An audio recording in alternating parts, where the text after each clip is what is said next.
Imagine o seguinte cenário: você, com o seu marido ou sua esposa, estão andando num parque com o filho de vocês. E vocês se distraem por um momento. Ao retornarem para casa, vocês percebem algo de diferente.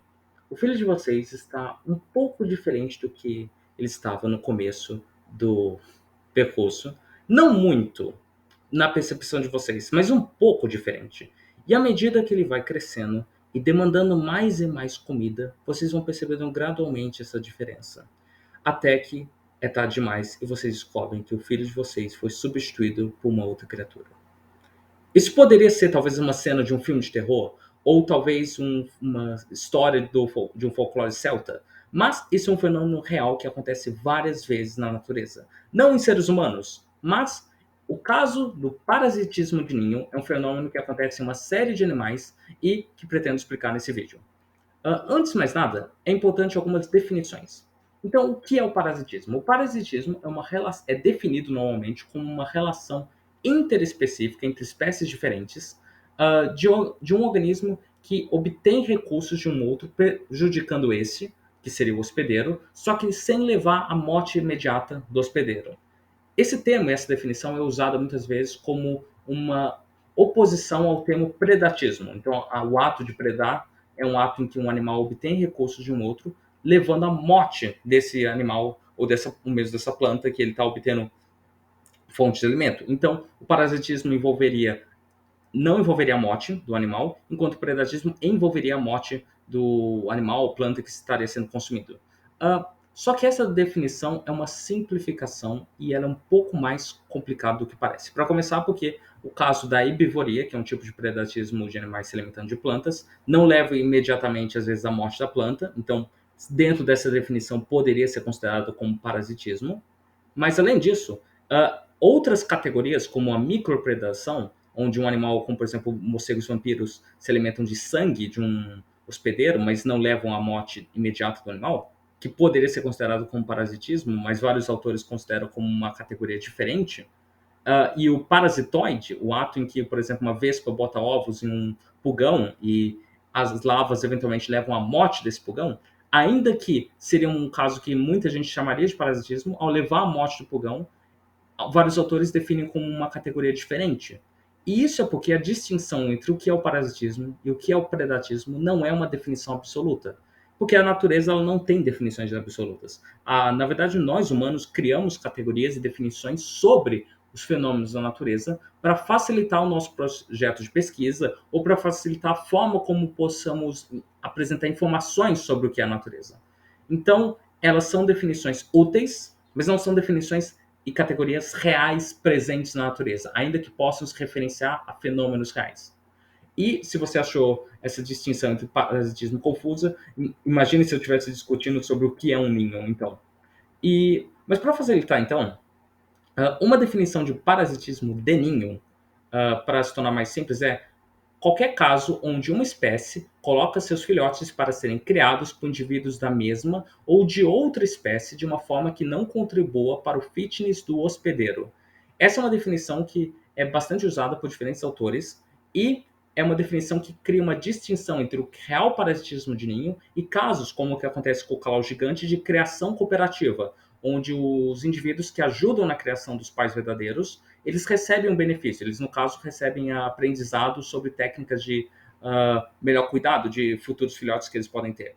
Então, o caso de parasitismo de ninho envolve um não ganho de fitness do hospedeiro, ou seja, o hospedeiro não ganha algum benefício reprodutivo ao ser parasitado.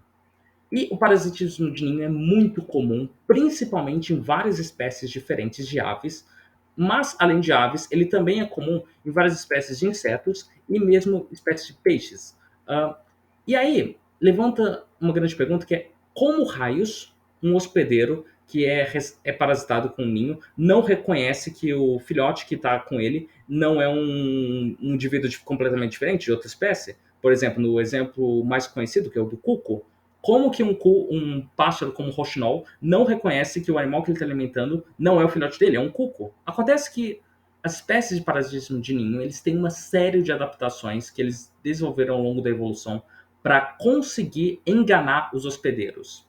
E vou falar a respeito de algumas dessas estratégias. Então, para começar, uma estratégia bem simples envolve tentar colocar os ovos no ninho do hospedeiro antes que ele perceba. E existem alguns mecanismos que podem ajudar. Por exemplo, então os cucos, eles têm uma plumagem que lembra um pouco a de gaviões da região onde eles vivem.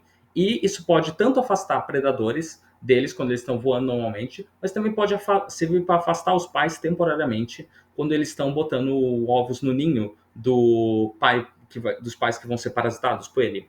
Além disso, outras espécies, como por exemplo o peixe-gato-cuco, durante a época da reprodução de ciclídeos no lago Tanganica que ele vive, ele rapidamente, o peixe-gato, nada perto desses peixes quando eles estão reproduzindo e botando ovos e fecundando esses ovos, e eles liberam seus ovos e seu esperma no local da fecundação que está acontecendo. E quando os ciclídeos, depois da reprodução, eles têm o costume de pegar os ovos e manter eles dentro da boca, a mãe, para proteger eles. Então, ao colocar os ovos dentro da boca, ela acaba colocando ovos tanto dela, quanto ovos fertilizados do peixe-gato. Então, é uma estratégia que eles acabam fazendo para conseguir obter o cuidado dos pais adotivos, por assim dizer. Ah, além disso, uma coisa que acontece é que muitas espécies de aves, ou por exemplo no caso do cuco, os ovos eles são muito similares aos ovos dos animais que são parasitados. Isso é conhecido como mimetismo de Kibben. E ao ponto que, se vocês perceberem, é quase indistinguível quais são os ovos do cuco real dos ovos dos pássaros parasitados. Acontece que então aí várias espécies de parasitas de ninhos são especializadas em infectar espécies hospedeiras bem específicas, mas o caso do cuco é um caso diferente, que o cuco, as fêmeas deles, elas, ainda que elas sejam, cada fêmea especializada em infectar uma espécie de pássaro específico, existe só uma espécie de cuco que parasita todas uma variedade de espécies de pássaros diferentes. E isso acontece por quê? Porque nas aves, ao contrário dos mamíferos, o sistema de determinação sexual é definido pelos cromossomos ZZ e ZW, onde machos têm tipicamente os cromossomos ZZ e fêmeas tipicamente os cromossomos ZW. Então, os genes que parece que definem a característica dos ovos, por exemplo, da coloração dos ovos, parecem estar presentes no cromossomo W, que é exclusivo de fêmeas, e aí isso é uma forma que permite com que machos possam, então, acasalar com diferentes fêmeas e possa haver troca de material genético entre populações dessa espécie de cuco, mas ainda assim você tem uma segregação nas fêmeas dos genes que definem a característica da coloração do ovo. Então essa é uma forma que garante com que você tenha uma especialização para cada fêmea, mas a espécie como um todo não precisa se especializar em infectar só um indivíduo de uma espécie. Aí, a grande questão é em seguida, depois de botar os ovos, é o que fazer com os irmãos.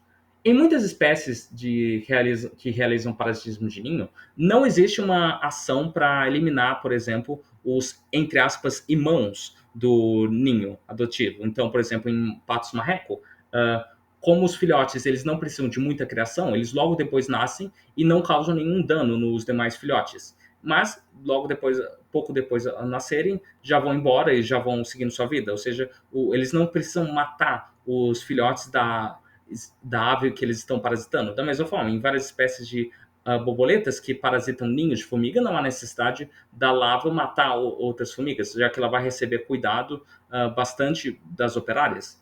Mas, em muitas espécies, existe o ato de matar os irmãozinhos, por assim dizer, do ninho. Então, nos cucos existe o costume, por exemplo, uma vez que o cuco nasce, ele tem imediatamente o hábito de jogar para fora os ovos ou os filhotes já nascidos das aves que ele está parasitando, para garantir que o recurso dele, todos os recursos que os pais obtiverem vão apenas para ele. E faz sentido no caso do cuco, já que o cuco demanda muito mais cuidado do que, por exemplo, uma marreca. E, em contraste, uma outra espécie, conhecida como guia de mel, que é uma espécie de ave que tem o costume de, inclusive, guiar algumas populações humanas para obter mel na África, e ele realiza uma espécie de relação mutualística em que ele guia esses indivíduos para obter o mel, e ele obtém um pouco de lavas de abelhas ao permitir que as pessoas coletem o mel. Acontece que essa espécie ela tem um caso bem extremo de parasitismo de ninho, em que os filhotes eles nascem com um bico com uma adaptação de um bico bem afiado para perfurar ovos e matar os filhotes do ninho que ele se encontra. Então esse é um caso bem mais extremo de uma adaptação para eliminar os irmãozinhos, por assim dizer, do ninho. Ah, Além disso, uma vez nascido, existem vários mecanismos que alguns animais parasitas fazem para incentivar os pais a não reconhecerem eles como um animal diferente. Então, por exemplo, na vidua, os filhotes eles têm uma série de manchas que lembram as manchas presentes na boca da estrilda, que é a ave que ele parasita. E aí isso acaba criando um sinal visual que incentiva os pais, os falsos pais, a alimentarem esse filhote. Em contraste, em várias espécies de borboletas, como do gênero Pegaris, elas liberam hormônios que criam o mimetismo de que elas são lavas de formiga, o que incentiva as formigas a criarem essa lava.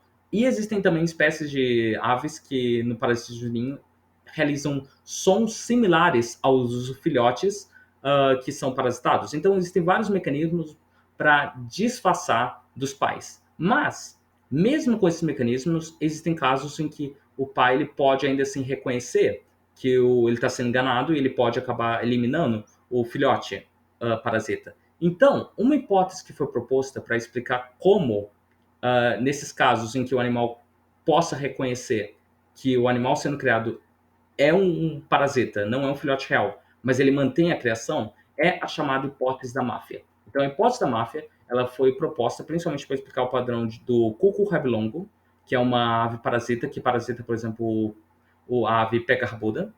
E eles basicamente eles têm o costume de, se uma pega rabuda elimina os filhotes ou não cria os filhotes, o coco rabilongo, ao procurar esse mesmo casal de aves que não cuidou dos filhos deles, tem o costume de destruir o ninho desse casal. Então a ideia da hipótese máfia é: ou você cria os meus filhotes agora, ou eu vou atrapalhar você nessas próximas criações dos seus filhotes. Então essa foi uma hipótese que foi proposta para explicar esse comportamento de alguns pais mantiverem a criação dos filhotes. E essa hipótese, ela parece que tem algumas condições específicas para ela acontecer, para esse fenômeno acontecer. Então, é necessário que o parasita ele tenha o costume de visitar regularmente os ninhos do hospedeiro, do contrário, não vai haver uma seleção para esse tipo de comportamento. E o hospedeiro ele tem que ter uma boa memória e um reconhecimento de padrão. Então, por exemplo, no caso da pega-arbuda, ela é uma espécie de ave bastante inteligente. Então, faz sentido que esse tipo de ave acabe sendo suscetível a esse tipo de estratégia da máfia. Porque aí ela, ao ter a capacidade de reconhecer padrão, ela poderia reconhecer que ao destruir um ninho, ou melhor, ao destruir esse ninho com um parasita, ela estaria então correndo risco dos futuros ninhos dela serem destruídos pelo parasita. Então, essas são duas condições essenciais para que esse fenômeno aconteça. E, ao que parece, a proporção de parasitas mafiosos e não mafiosos ela varia em relação à proporção de hospedeiros que aceitam ou não os parasitas. Então, quanto mais hospedeiros aceitam o parasita, menos parasitas vão acabar adotando essa prática, então pode ter uma seleção natural contra esse tipo de prática. E, do contrário, quanto menos hospedeiros aceitam o incondicionalmente filhote, indivíduos que têm esse comportamento de máfia vão ter uma vantagem, vão se tornar mais competitivos. Então, é uma dinâmica bastante complexa da relação da estratégia de máfia. E além da estratégia de máfia, existe uma outra estratégia um pouco mais controversa, que é a estratégia de fazenda, em que um indivíduo parasita ele não só destrói ninhos de pais hospedeiros que destruíram o ninho com o filhote parasita, mas eles às vezes destroem o ninho de um hospedeiro para incentivar o hospedeiro a construir um ninho num horário ou num período que corresponda à reprodução do parasita. Essa é uma estratégia controversa no sentido de que ela não foi muito documentada e existe bastante controvérsia do quão predominante esse tipo de estratégia reprodutiva poderia ser. Apesar de tudo isso, apesar desse tom até mais grotesco envolvendo parasitas, o fato é que os parasitas, e não só os parasitas de ninho, mas parasitas como todos, desempenham papéis ecológicos extremamente importantes, servindo como indicadores da biodiversidade local. E esse tipo de comportamento serve não só para conter, às vezes, tamanho de populações dos animais hospedeiros, mas demonstram um tipo de complexidade de relações ecológicas que nós temos no meio ambiente. E parasitas, tanto de ninhos como de outros tipos, são organismos que desempenham papéis extremamente importantes na ecologia e devem ser preservados para garantir a saúde dos ecossistemas. Então, essas são as fontes do vídeo. Eu espero que tenham gostado.